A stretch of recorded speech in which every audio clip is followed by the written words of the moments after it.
Hi friends, welcome back to RR stories. కథని చివరి వరకు చూసి సబ్స్క్రైబ్ చేసుకోండి. అలాగే లైక్ చేసి షేర్ చేయండి. మీ విలువైన స్పందనని కమెంట్ రూపంలో తెలియజేయండి. కథలోకి వెళ్దాం.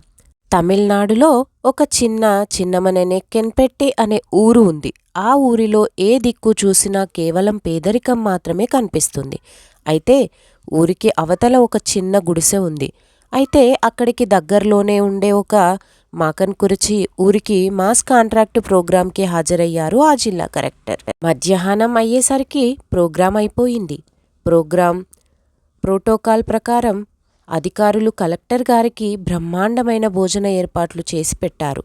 కానీ అవన్నీ రివ్యూ చేసి కలెక్టర్ గారు కారు తీసుకొని ఒంటరిగా చిన్నమననే కెన్పెట్టి అనే ఊరు వైపు బయలుదేరారు. చిన్నమననే కెన్పెట్టి ఇంకా మాకన్ కురిచి ఊర్ల మధ్యలో ఉన్న చిన్న గుడిసె ఉంది. ఆ గుడిసె దగ్గరికి రాగానే కారుని ఆపి దిగాడు కలెక్టర్. అప్పుడు కలెక్టర్ ఆ గుడిసెలోకి వెళ్ళి చూశాడు. ఆ గుడిసెలో 85 ఏళ్ల అవ్వ కనిపించింది ఆ కలెక్టర్కి. ఎలా ఉన్నావమ్మా, ఎవరెవరు ఉంటారు ఇంట్లో అని అడిగాడు. అయితే అవ్వకు అధికారులను చూస్తేనే వణుకు వచ్చింది. కలెక్టర్ అని తెలియకున్నా ఆయన బట్టలు బూట్లు చూడగానే ఎవరో పెద్ద ఆఫీసరు సరే అనుకొని భయంగానే, అయ్యా, నా పేరు రంగమల్, మా ఆయన పేరు రామన్, మా ఆయన ఇప్పుడే ఏటో పోయాడయ్యా, ఏందయ్యా చెప్పు అని అడిగింది. అవ్వ చెబుతూ ఉండగానే ఆ కలెక్టర్ ఆ పక్కనే ఉన్న చిన్న చాప తీసుకొని కింద పరుచుకొని కూర్చున్నాడు. అవ్వ, నా పేరు అంబగలన్, నేను ఈ జిల్లా కలెక్టర్ను అని అన్నాడు. అప్పుడు ఆమె ముఖంలో అంతులేని ఆనందం, ఆశ్చర్యం. ఊర్లో పట్వారితో మాట్లాడడానికే ఆమెకు భయం.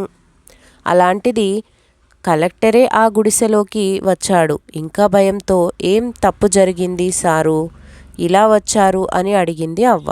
అంతలోపే కలెక్టర్ డ్రైవర్, తనతో వచ్చిన దఫేదార్, ఆ ఊరి పట్వారి, ఏరియా గిరిదావర్, తాలూకా తహసీల్దార్ అందరూ గుడిసె బయట వచ్చి నిలబడ్డారు. బయట నిలబడిన పట్వారిని పిలిచి అవ్వ గురించి అడిగాడు. అవ్వకి 2 కూతుర్లు. ఇప్పుడు ఎక్కడ ఉన్నారో ఎవరికీ తెలియదు. గుడిసెలో ఉండేది ఆ 2 మాత్రమే. ఆ 2కి ఎవరికీ పనిచేసే బలం లేదు. కేవలం ప్రభుత్వం నుంచి వచ్చే పథకం ఆసరాగా బతుకుతున్నారు.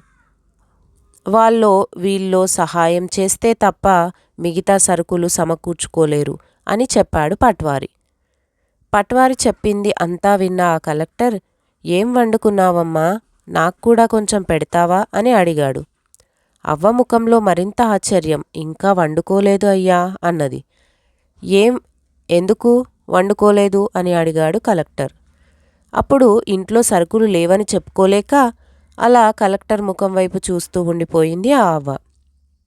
అయితే ఆ కలెక్టర్ ఎక్కడికి వెళ్ళినా క్యారియర్లో తన ఇంటి నుంచి మధ్యాహ్న భోజనం తీసుకుని వెళ్తాడు. అవ్వను గమనించిన కలెక్టర్ డ్రైవర్ని పిలిచి క్యారియర్ని తప్పించుకున్నాడు.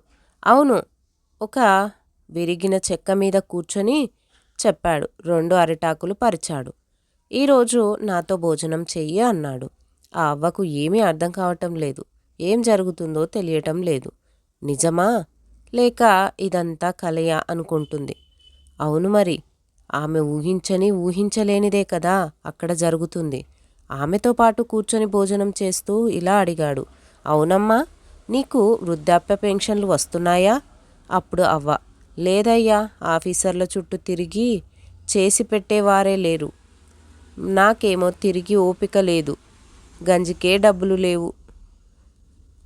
భైరవీలకి ఎక్కడ నుండి తేము అని అన్నది ఉన్నది ఉన్నట్టుగా. అవ్వ మాటలు విన్న కలెక్టర్ సెకండ్ కూడా లేట్ చేయకుండా బయట నిలబడి తహసీల్దార్ను లోపలికి పిలిచాడు. అప్పటికప్పుడు ఒక దరఖాస్తును తనతోనే నింపించాడు. ఆమె వేలిముద్ర తీసుకున్నాడు. కింద కలెక్టర్ సంతకం చేసి వచ్చే నెల నుంచి ఆమె ఇంటికి పెన్షన్ అందాలి అని చెప్పాడు. ఆమె ముఖంలో అందంతో వెలిగిపోయింది. అయితే ఇంట్లో ఒకరికే పెన్షన్, ఆ ముసలైన కెలా అని అనుమానం వచ్చింది. దానికి తహసీల్దార్తో ఆ ముసలాయన కూడా ఏ పథకం కింద ఏం ఇవ్వొచ్చో చూసి దానికి ప్రపోజల్ పంపించాలని చెప్పాడు. అదే కాదు, ఆ తాలూకాలో పెండింగ్లో ఉన్న దరఖాస్తులను వెంటనే క్లియర్ చేసి పైన సంతకం కోసం కలెక్టరేట్కు పంపించాలని ఆదేశించాడు. ఆమెతో మాట్లాడుతూనే భోజనం చేసేశాడు.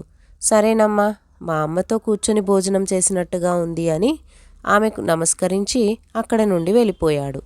కలెక్టర్ గారు చెప్పినట్టే అవ్వకి నెల నుండి పెన్షన్ డబ్బులు ఇంటికి వచ్చి ఇవ్వడం మొదలుపెట్టారు అధికారులు. ఆ రోజు అక్కడ జరిగింది ఆ అవ్వ ఇప్పటికీ నమ్మలేకపోతుంది. నిజానికి ఆ కలెక్టర్ అనుకొని వెళ్ళారో అనుకోకుండా వెళ్ళారు ఆయనకు తప్ప మరి ఎవరికీ తెలియదు. కానీ ఆ రోజు ఆయన చేసిన చిన్న పని మాత్రం తన చుట్టూ ఉన్న అధికారులతో విపరీతమైన స్ఫూర్తిని నింపింది. Thank you friends. మీకు కనుక ఈ వీడియో నచ్చితే వెంటనే సబ్స్క్రైబ్ చేసుకొని లైక్ చేసి షేర్ చేయండి. Thank you for watching.